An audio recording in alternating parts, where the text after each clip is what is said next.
Good evening, everyone. Thank you so much for the 4 presidential candidates who had both the political commitment and the political courage to be part of this conversation.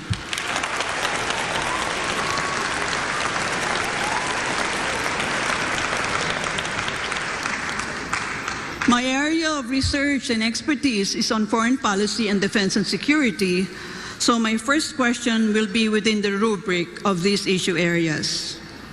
All right.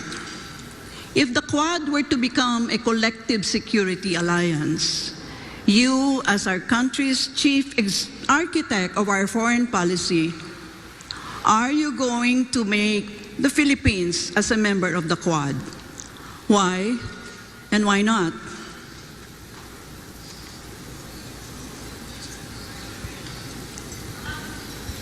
Professor Carlos's question will be addressed to Secretary Norberto Gonzales first. Well, we will always be part of arrangements like that. And yes, it's important.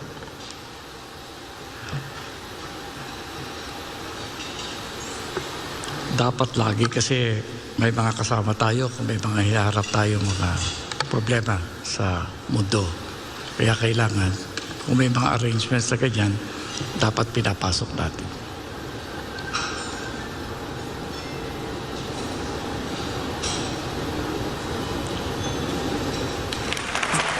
Secretary Gonzales, if you have nothing to add, the other candidates may react to his answer. I think Secretary Ernie Abella. Yes. The Philippines needs to retain an independent foreign policy, and in which case it needs to be able to dance between the two great powers. As we can maintain relationships with them, but not to join, however, because we need to be able to maintain that specific independent stance. We can relate with either one, the other one, but at the same time, we need to retain our independence and be able to sustain our own sovereignty. Thank you. Yeah, but Mr. Abella, remember, you're still linked to the United States of America because of the Mutual Defense Treaty. That's true. So the Quad is composed of, well, so-called democracies. And so are you more leaning towards being part of the Quad or some other collective security arrangement? It's not a question of leading more, but the question of being able to maintain both while maintaining a balance. Yeah, I have a problem with the concept of independent because it's like you're sitting on the fence. Is that what you mean? No, I mean to say that we need to be able to make our own stands and be able to make our own decisions without undue influence from anybody. I don't know that being friends with everybody is foreign policy. We're not being friends you. with anybody. We can have trade with the greater power, which is our neighbor. On the other hand, we can maintain MDTs with the people in Quad. Yeah, well, the reason why, and this is for all the candidates, I asked this question is that right now I'm sure the big powers are trying to carve their own spheres of influence. And because we've always been within the sphere of influence of the United States of America, the Quad is simply an extension of this proposed collective security arrangement.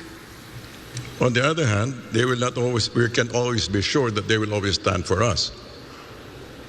Well, of course, nobody can answer that question, even if we ask Biden today, you know. Thank you. Thank you.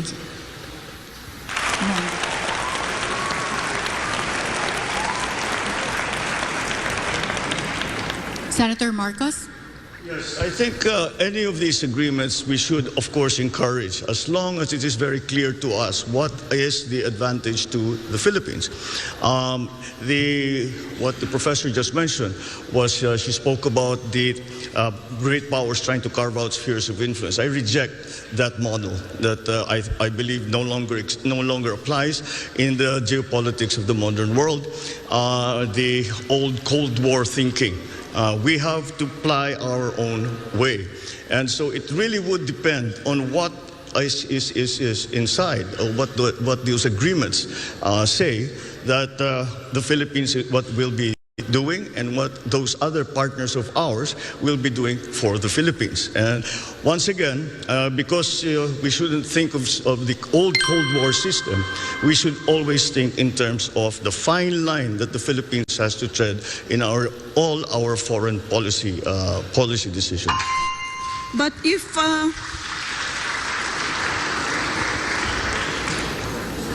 Mr. Marcos, if you reject the concept of spheres of influence, does that mean you're going to scuttle the Mutual Defense Treaty when you become President of the Republic?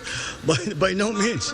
Linked to By the no United means. States of America as a defense ally. No, by no means. The relationship with the United States, our special relationship with the United States, is not something that we can treat, be cavalier about. It is a very important one.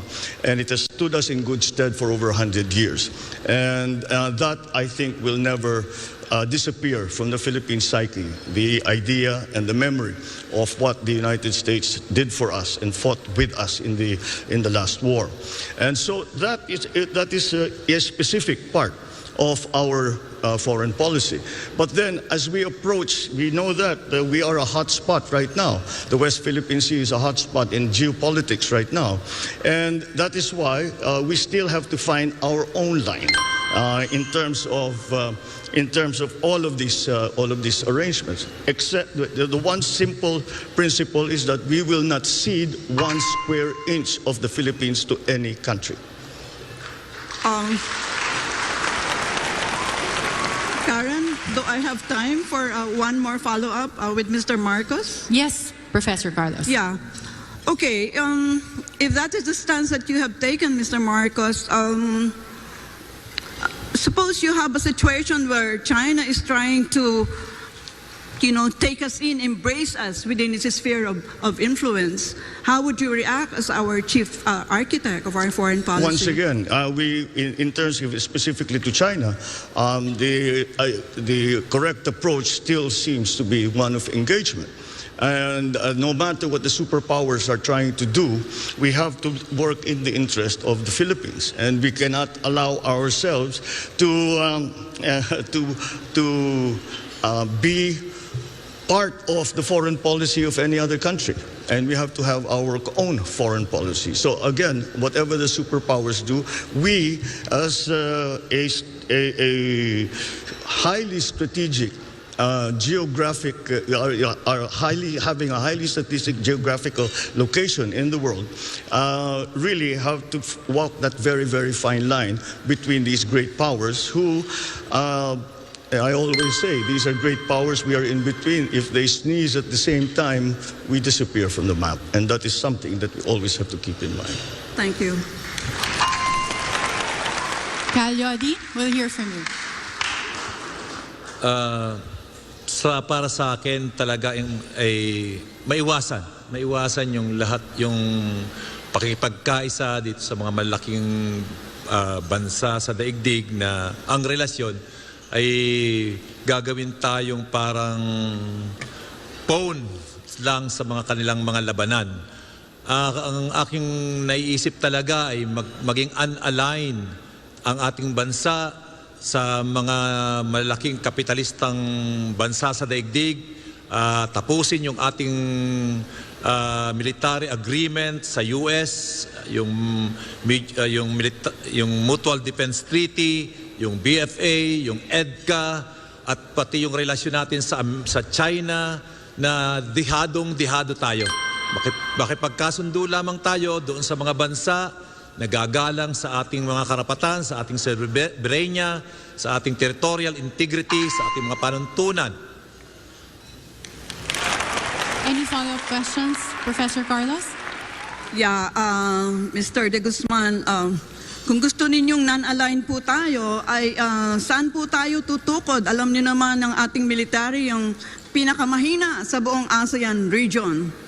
So, ito ba ay aspiration mo lang bilang chief executive? Or is non-alignment, this is still something that will wash in international politics now? Non-aligned tayo doon sa mga bansa na magagamit lamang tayo sa kailang mga interes. lalo na sa kasalukuyang sitwasyon ngayon na yung China halos at Amerika ay may trade war at nagigirian sila, huwag na tayong makisangkot sa kanilang girian. Makipag-align tayo sa mga bansa na nagsusulong ng pagkakaisa, kapayapaan at economic ang mas focus ng pagkakaisa at pagtutulungan. At hindi yung papanig sa Amerika o sa China, lalo na sa usapin ng West Philippine Sea na siya ang mainit na usapin sa ngayon. Magagamit lamang tayong phone ng sino man sa kanila. Kaya dapat makipagkaisa tayo sa mga bansa dito sa Southeast Asia at tayo ay magtulungan para sa ikauunlad ng mamayan. Iwasan natin ang giyera.